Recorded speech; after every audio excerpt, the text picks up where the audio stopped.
العالمين اللهم صل وسلم وبارك على نبينا وحبيبنا وقرة أعيننا محمد وعلى آله وصحبه أجمعين وبعد. يروي الإمام الطبراني في معجمه الكبير بسند صحيح عن العباس ابن عبد المطلب رضي الله عنه قال. The hadith tonight is a collection of Imam al-Tabarani's al-Awsat, where you'll find parts and pieces of this hadith in Bukhari and Muslim and other collections as well, but the wording I am narrating for you is from al-Tabarani, and Imam Ibn Hajar has it in his Matalib al-Aliyah, and Imam al-Haythami has it in Imam al-Diya al-Maqdisi has it in his Zawaid, so we find it in other collections too. It has an authentic chain of narration. And the theme of da'wah is we're going to conclude it inshallah by Friday, we'll move on to something different afterwards, but I have to narrate this piece.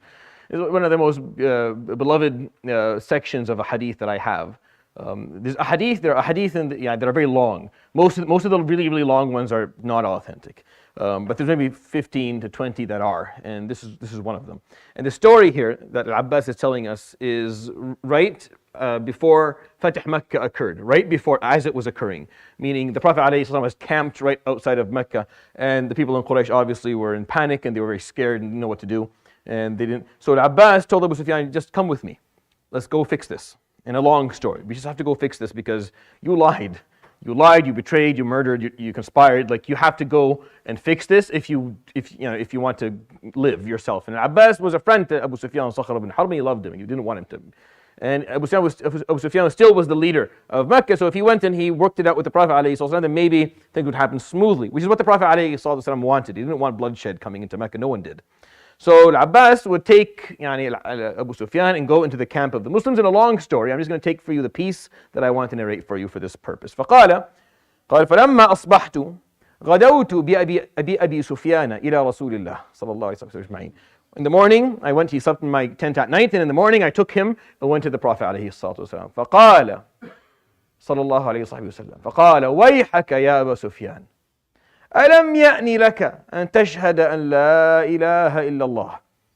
He said, woe to you, or shame on you, Ya Abu Sufyan. Shame on you. Has the time not come for you to finally say La ilaha illallah?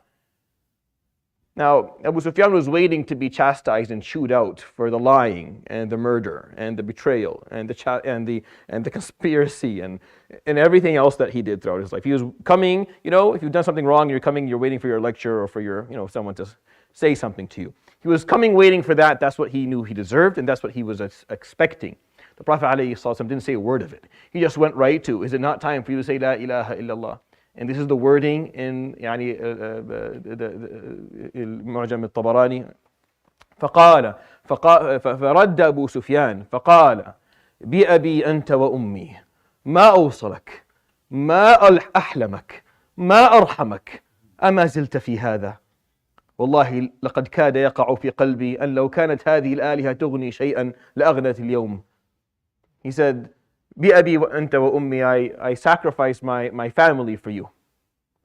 How ما أوصلك? How is it that you continue to connect the relations that I sever? ما أحلمك? How patient are you? ما أرحمك? How merciful are you? أما زلت في هذا? You're still trying to get me to become Muslim after everything I've done, after all that has happened, everything I've said, everything. You're still doing this. He said, and then he said, it fell into my heart that if there was any God aside from Allah, then they would have done something today, but nothing has happened. فقال أشهد أن لا إله إلا الله. فقال صلى الله عليه وسلم ألم يأني لك يا أبا سفيان أن تشهد أني رسول الله. Has the time not come for you as well to acknowledge that I am the Prophet of Allah? فقال أبو سفيان ما أوصلك ما أحلمك ما أرحمك والله لقد بقي في نفسي منها شيئا. بقي في نفسي منها شيء. He said the same thing. I don't understand how you, Ya Rasulullah, Ya Muhammad, there's still something in my heart from that one. قال فتركه النبي عليه الصلاة والسلام. So he let him. He took أشهد أن لا إله إلا الله from him. That's fine, at least one thing. Aside from that, my point here in his hadith عليه الصلاة والسلام is that Abu Sufyan, his response was that in order for you to justify his response, you have to understand what he's thinking and what the context is. The context for Abu Sufyan is, how is it that you're like this? He's like, how is it that you are like this? Why do you still care? if I am Muslim or not.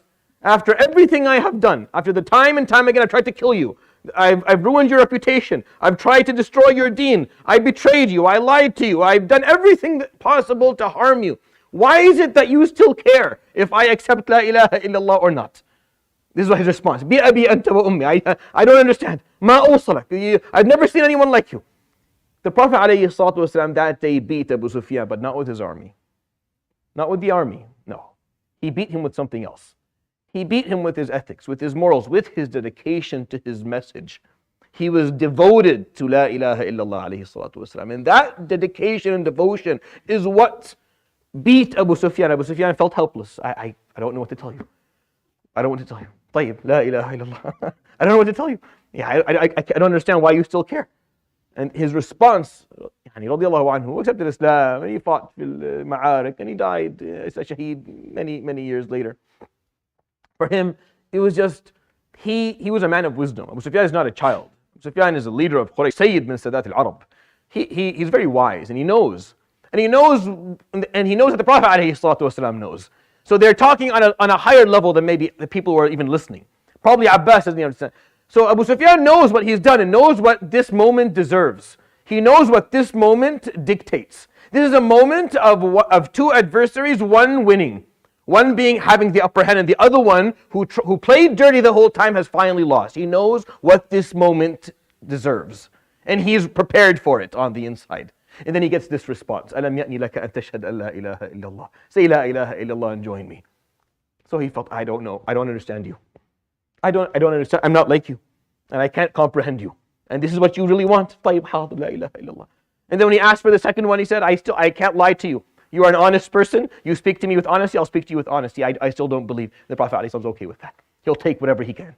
Take from people whatever you can, because it's steps. They take the first step, good. Don't be upset. They'll take the second one later. So no problem. But Abu Sufyan to him was that this is a very abnormal situation. And that your response, that's why he said, بأبي أنت وأمي. A non-Muslim, at the moment, non-Muslim, looked at him, alayhi, heard him and said, بأبي أنت وأمي. I would offer my parents for you. There's no one like you. I don't understand. ما أوصلك ما أحلمك. How patient are you? How merciful are you? How loving of the relationship of kin are you to still care if I say La ilaha illallah or not? Abu Sufyan can't understand it. You and I don't care. Like, yes, of course, da'wah. You don't get it. You don't get it. Abu Sufyan was doing what Netanyahu was doing to the Palestinian people. That's what Abu Sufyan did throughout his life. He brought 10,000 people to the outskirts of Medina hoping to kill everybody. He tried this. He was the leader of this. He betrayed the Prophet ﷺ multiple times. He tried to get him killed multiple times. He paid money. He paid people money. He paid mercenaries to kill him, and it didn't work out. And you understand? He killed people. He killed people in Mecca. He continued